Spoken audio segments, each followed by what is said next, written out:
Hi and welcome back to the Pike Homestead. Today we are making seitan from scratch. So all you need to do is get yourself some flour.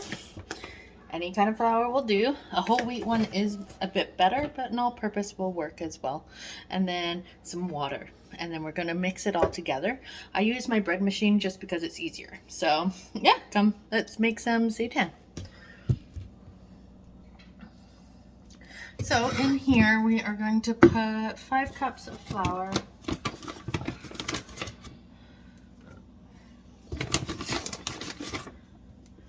2,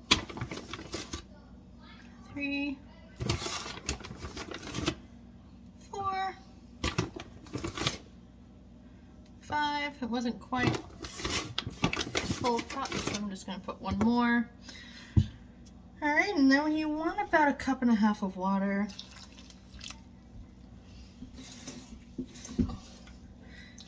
To get that dough really mixed together.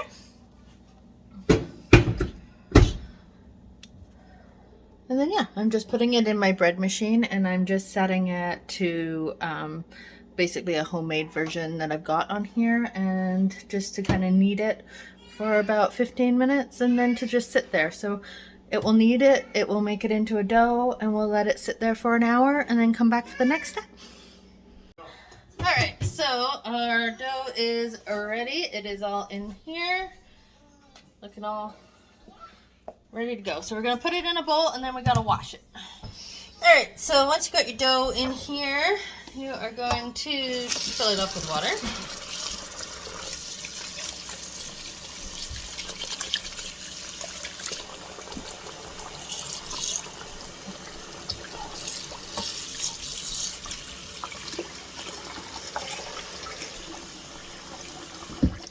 And then just start kneading. So you're going to do this for 3 minutes.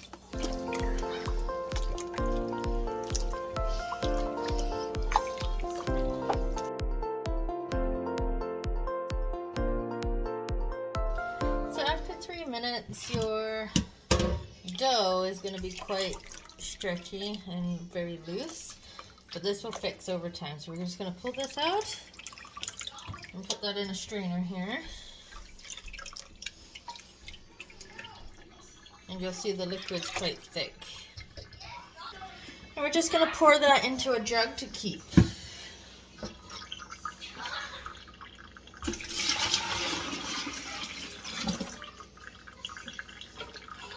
Oh. Rinse out your bowl. Fill it back up again.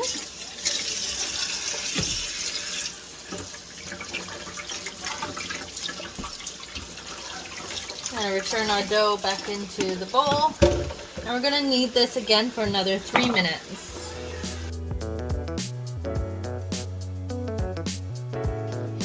Right, after another 3 minutes, we're going to move this out. It's starting to come together a bit more now. It's not so loose. We're just going to put that back in our colander here. And we're going to save all this milk, wheat starch here in our jug. And then we're going to do this again for another 3 minutes.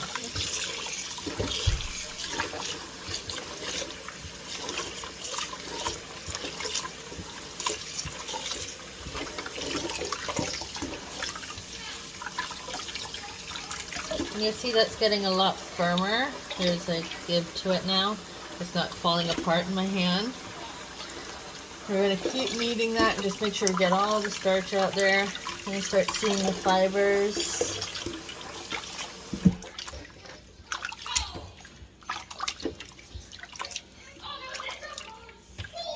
So after that, there is some starch still in this water, but there's not a lot, and I have a full jug of it right there.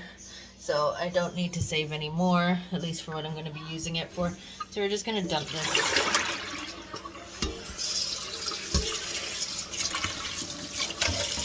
And we're just going to keep rinsing this dough.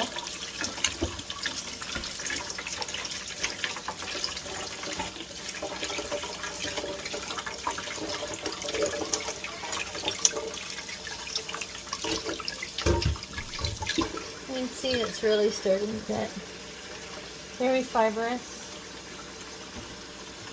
kind of like a mussel. It pulls apart like a mussel. I'm just going to rinse this again. You just want to rinse this until now. You might have to do this another 2 times, but it's just looking pretty good. It's nice and firm. It's not falling apart. It's got some bounce to it. And there's not a lot being washed out of this anymore. So it's pretty much ready. And just give it another couple of quick washes here, just to make sure we get it nice and clear.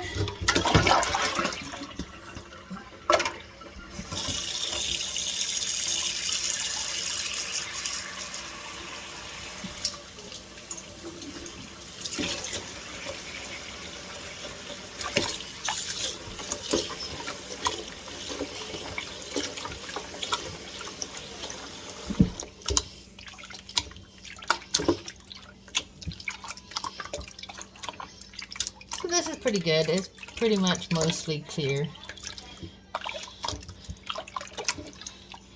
And this will cook up nicely.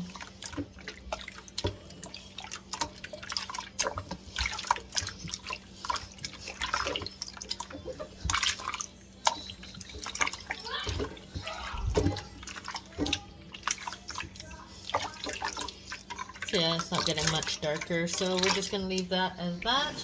Rinse it off. And put it in here. We're just going to let that rest for a few minutes. Alright, so now while that's resting, we're just going to make the stock for it to boil in. Now I normally use like a President's Choice chicken stock, non-chicken stock, so fake chicken stock, which I'll put in here, add some water, and then add some poultry seasoning just to kick it up a bit. I don't have any left, so what I'm going to be using is just making it up myself. So I'm going to fill it up with water. Okay, so it's partly filled with water, and in it I'm going to add a little bit of salt, a little bit of onion powder,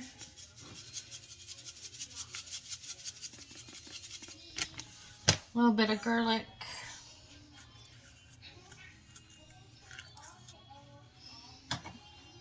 a little bit of nooch, a little bit of paprika,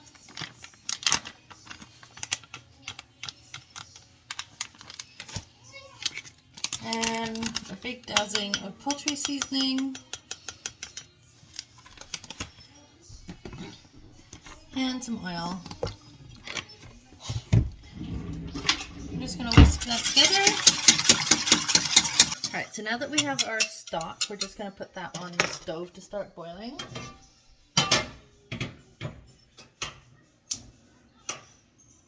And while we do that, we're going to start working on our seitan. So I'll show you how we kind of make that more meaty. Alright, so here's our meat. So what we're going to do is we're just going to spread it out, roll it a little bit.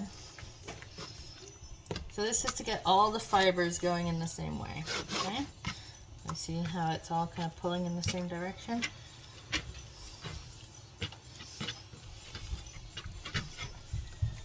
I'll flatten it out a little bit.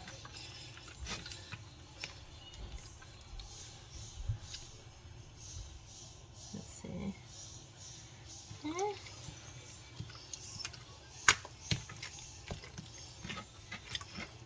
Right. Once we've got that kind of flattened out, we're going to knot it.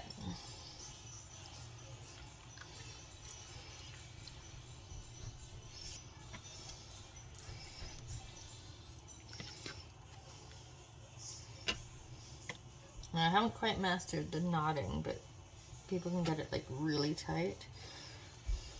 And if you can, do two knots.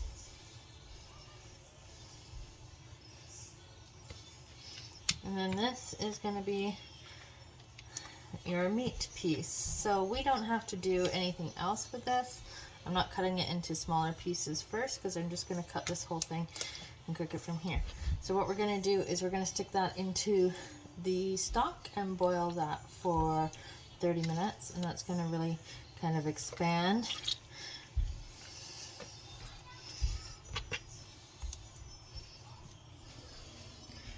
I'm just going to plop it in there and let it soak up those flavors. Alright, so you'll see that this has gotten a lot bigger since it's been boiled. And we're just going to stick that in the freezer to cool down a little bit and tighten up so I can start using it for my meal tonight. But that is how you make your seitan from your basically wheat protein. So that can be made into anything. You can fry it like this, roast it, shape it, cut it into other things, and there you have it. Alright, so that's how you do a basic seitan made strictly from flour and water, and you can use that in pretty much any meal and flavor it to whatever you need. You can use it as steak, as chicken, as just a protein in a salad, however you want to do it, but that brings out the protein just from the flour and is very yummy in all the different ways you can do it. We like it fried because it makes it nice and crispy. But yeah, play along with it. Show me, tell me what you did in the comments below on what you are using. And if you head over to this video here, you'll see what we made with it. All right, bye.